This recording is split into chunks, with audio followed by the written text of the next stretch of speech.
Hello बच्चों, question states that what is the relation between angle of repose and angle of friction.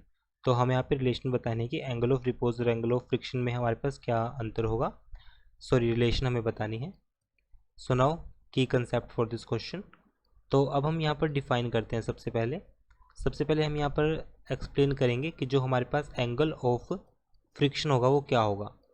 अगर angle of friction की बात करें, so angle of friction अगर इसको simply बिल्कुल ब्रीफली हम डिस्कस करते हैं, angle between the resultant of frictional force and normal reaction means we can say angle between frictional force, F stand for frictional force, and normal reaction is N.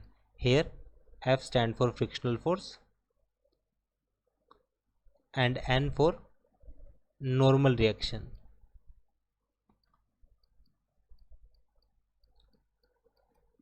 जैसे suppose करता हूँ मैं, मान लीजिए हमारे पास ये कोई ऑब्जेक्ट है, इस पर हमने एक फोर्स F अप्लाई किया, तो एक सरफेस के कांटेक्ट में है, तो अगर हम इस डायरेक्शन में से फोर्स अप्लाई करेंगे तो फ्रिक्शनल फोर्स इस डायरेक्शन में लगेगा और इसका वेट होगा वर्टिकली डाउनवर्ड होगा, और वेट की वजह से इस पर रिएक्ट करेगी नॉर्मल रिएक्शन N। तो इन दोनों का जो रिजल्टेंट होगा, so resultant that will be equal to the angle between the resultant of frictional force. So because हमने यहाँ पे जो लिखा है, जो हमारे पास रिजल्टेंट होगा, resultant of frictional force and the normal reaction. So frictional force का यहाँ पे दोनों का रिजल्टेंट हमारे पास क्या होगा, अगर रिजल्टेंट की बात करें, this will be resultant angle between resultant of frictional force and the normal reaction. So अगर इसको देखा जाए, इसको कंप्लीट सोल्व करते हैं। So here suppose this angle is angle with vertical will be theta, so this is resultant frictional force। ये हमारे पास क्या है, रिजल्टेंट फ्रिक्शनल फोर्स की वैल्यू है। Now tangent theta is equal to frictional force is F and normal reaction is N, so we can define this value is mu. Mu हमारे पास क्या होता है, coefficient of, sorry can simply write this is the coefficient of friction। now अब हम बात करते हैं angle of repose.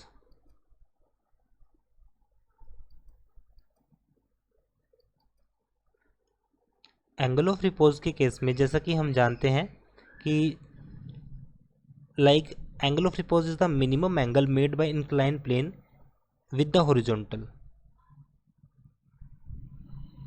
angle made by inclined plane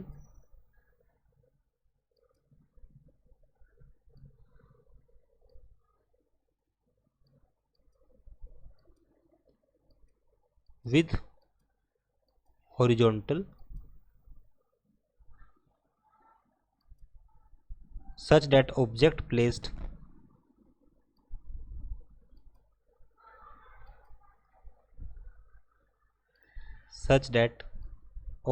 placed on the inclined surface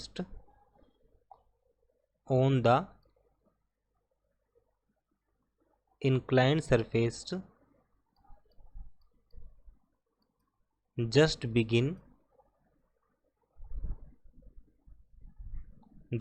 to slide। Like अगर हम इसमें देखा जाए तो सपोज करता हूँ, ये हमारे पास जैसे ही ऑब्जेक्ट यहाँ पे स्लाइड करना स्टार्ट करेगा, इसका वेट होगा हमारे पास vertically downward mg and this angle theta.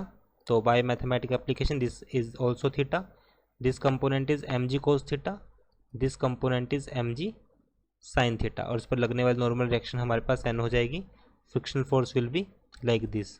तो यहाँ पे अगर दोनों को अगर हम बैलेंस करें, that is mg sine theta, mg sine theta को बैलेंस करेगा frictional force that is F, और mg cos थीटा को बैलेंस करेगी normal reaction that is n। दोनों को डिवाइड किया, suppose this our first equation, this is our second equation.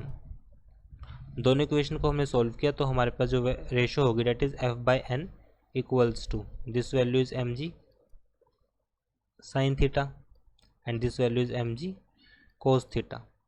So now we can say this ratio equals to f by n means tangent theta, this is equal to mu. We can say alpha, suppose here theta is alpha, क्योंकि theta हमने previous में suppose किया था, so theta is angle of repose, alpha is angle of repose, so this value will be tangent alpha equals to mu, also equals to tangent theta, that is angle of friction. So we can say angle of repose जो होगा हमारे पास वो equal होगा angle of friction के. So it is our answer. I hope solution is understandable. Thank you.